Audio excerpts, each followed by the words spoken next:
Assalamualaikum warahmatullahi wabarakatuh. Teman-teman semua, di sini kita akan belajar tentang konsep ilmu ekonomi.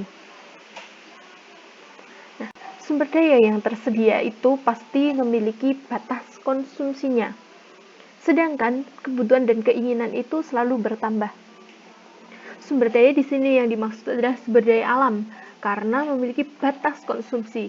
Yang mana kita tahu bahwa sumber daya alam itu ada yang dapat diperbaharui dan tidak dapat diperbaharui. Sedangkan sumber daya alam yang dapat diperbaharui itu sendiri akan selalu berkurang meskipun ada pembaharuan, tapi tidak akan semaksimal yang pertama. Dikarenakan terdapat banyak faktor yang mempengaruhinya. Nah, sedangkan kebutuhan manusia itu sendiri selalu bertambah. Itu dikarenakan kebutuhan ini terkait erat dengan sifat manusia, yaitu yang tidak pernah merasa puas dan sejalan dengan perkembangan teknologi yang ada. Nah, dengan adanya batas konsumsi, maka seseorang itu harus memilih. Nah, pilihan itu menjadi hal yang mutlak yang harus dihadapi dan pengorbanan pasti mengikuti setiap pilihan. Nah, di sini keterbatasan sumber daya itu membuat kita harus memilih mana sih yang harus kita dahulukan. Nah, di setiap pilihan yang kita dahulukan itu, pasti kita mengorbankan sesuatu. Contohnya saja, kita ingin membeli buku atau ingin membeli tas terlebih dahulu. Nah, dua hal ini tidak dapat kita penuhi bersama-sama. Mungkin karena ekonomi atau uang yang kita miliki terbatas, sehingga kita harus memilih salah satu. Nah, kalau menurut kita buku harus dibeli terlebih dahulu karena masih bisa menggunakan tas yang lama, maka yang dikorbankan yaitu membeli tas baru dan kita akan mendapatkan buku. Seperti itu. Nah, tujuan dalam kita mempelajari konsep ilmu ekonomi yang pertama yaitu kita akan diharapkan teman-teman semua dapat mengetahui pengertian ilmu ekonomi. Yang kedua yaitu latar belakang ilmu ekonomi, dan yang ketiga yaitu pembagian ilmu ekonomi. Nah, kita bahas nih. Yang pertama itu latar belakang lahirnya ilmu ekonomi. Yang pertama itu merkantilisme. Nah, merkantilisme ini pemikir utamanya yaitu J.B. Colbert. Nah, beliau itu merupakan ilmuwan dari Prancis. Yang kedua yaitu ada Francois Quesnay. Francois Quesnay ini pemikirannya atau pandangannya dinamakan Quesnayisme pada abad ke-16. Nah, setelah itu muncul pemikir baru, tokoh ekonomi klasik sangat terkenal sekali yaitu Adam Smith. Nah, di sini Smith itu terkenal dengan pemikiran liberalismenya. Nah, setelah Adam Smith ada Karl Marx. Nah, pemikiran beliau ini disebut Marxisme, yang mana liberalisme dan Marxisme ini merupakan dua pandangan yang berbeda. Nah, yang selanjutnya yaitu ada J.M. Keynes. Dengan pemikirannya disebut Keynesian. Nah, kita masuk yang selanjutnya yaitu tentang pengertian ilmu ekonomi. Nah, ekonomi itu berasal dari bahasa Yunani, yaitu oikonomia. Nah, oikonomia itu sendiri terdiri dari dua kata. Yang pertama, oikos, dan yang kedua, nomos. Oikos itu artinya keluarga atau rumah tangga. Sedangkan nomos itu berarti peraturan, aturan atau hukum. Jadi, dari dua kata ini dapat diperoleh oikos dan nomos itu aturan rumah tangga. Sedangkan oikonomia itu dalam ekonomi yaitu aturan masyarakat untuk pengelolaan rumah tangga yang baik. Nah, jadi aturannya itu kan berupa bagaimana masyarakat itu mengatur rumah tangganya. Jadi ekonomi itu ilmu bisa dibilang ilmu untuk mengatur rumah tangga dengan baik. Sedangkan rumah tangga itu sendiri meliputi rumah tangga konsumen, rumah tangga produsen, rumah tangga negara, dan rumah tangga luar negeri, yang keempatnya ini saling berhubungan satu dengan yang lainnya. Nah, selanjutnya kita akan pelajari definisi ekonomi menurut para ahli. Yang pertama itu ada Adam Smith. Adam Smith merupakan tokoh ekonomi klasik. Nah, menurut beliau, ilmu ekonomi adalah pemahaman dalam situasi dasar dan penyebab dari kesejahteraan. Nah, menurut Adam Smith itu, kesejahteraan itu timbul karena adanya ilmu ekonomi. Karena apa? Dengan ilmu ekonomi, manusia bisa mengatur kebutuhannya dan mengatur rumah tangganya dengan baik. Nah, selanjutnya yaitu menurut J.M. Keynes. Menurut J.M. Keynes, ekonomi adalah usaha keras untuk memenuhi kebutuhan.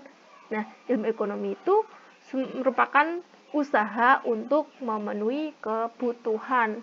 Karena pada dasarnya yaitu tadi, kebutuhan manusia itu selalu tidak terbatas, sedangkan sumber dayanya itu mempunyai batasan karena jumlahnya cenderung tetap. Nah, selanjutnya menurut Alfred Marshall. Menurut ekonom ini, ekonomi adalah ilmu yang mempelajari kehidupan bisnis sehari-hari. Nah, bisnis ini terkait juga dengan apa? Pemenuhan kebutuhan. Dengan adanya tindakan atau kegiatan bisnis ini, manusia terdorong untuk memenuhi kebutuhannya sehari-hari. Nah, selanjutnya menurut Mankiw, ekonomi adalah studi tentang bagaimana masyarakat mengelola sumber daya yang selalu terbatas dan langka. Nah, jadi menurut ekonom ini apa? Jadi ilmu ekonomi itu mengelola sumber daya itu yang selalu terbatas. Jadi bagaimana sumber daya yang langka ini digunakan agar manusia dapat memenuhi kebutuhannya dengan baik, seperti itu. Selanjutnya menurut Samuelson, yaitu ilmu ekonomi suatu studi tentang individu dan masyarakat dalam membuat pilihan dengan atau tanpa penggunaan uang dengan menggunakan sumber daya yang terbatas untuk menghasilkan berbagai jenis barang ataupun jasa dan mendistribusikannya. Nah, di sini kita ada poin-poin penting. Ilmu untuk tentang individu membuat pilihan menggunakan sumber daya yang terbatas untuk menghasilkan barang dan jasa. Jadi, barang dan jasa itu dihasilkan dari sumber daya yang terbatas dan mereka harus membuat pilihan mana yang harus diproduksi untuk memenuhi kebutuhan terlebih dahulu yang lebih penting, seperti itu. Nah, ilmu ekonomi itu ada pelaku kegiatan ekonomi. Pelakunya ada rumah tangga keluarga, rumah tangga perusahaan, rumah tangga negara, dan masyarakat luar negeri. Sedangkan kebutuhan dan alat pemuas kebutuhan itu biasanya berbeda, dikarenakan kebutuhan manusia selalu meningkat, sedangkan alat pemuas kebutuhan itu sendiri jumlahnya terbatas. Faktor produksi itu ada 4. Yang pertama, sumber daya alam, sumber daya manusia, modal, dan kewirausahaan. Sedangkan kegiatan ekonomi itu sendiri ada produksi, distribusi, atau konsumsi. Nah, sekarang apa nih kesimpulannya? Ilmu ekonomi. Nah, ilmu ekonomi adalah ilmu yang mempelajari tentang tingkah laku manusia untuk mendapatkan dan mengelola sumber daya yang terbatas untuk memenuhi kebutuhan yang sifatnya tidak terbatas. Contohnya seperti ini. Nah, ini ada seseorang bekerja. bekerja itu merupakan suatu kegiatan atau tindakan sebagai salah satu bentuk upaya untuk mendapatkan sumber daya. Nah, sedangkan uang yang diperoleh itu kalau bekerja biasanya sebulan sekali.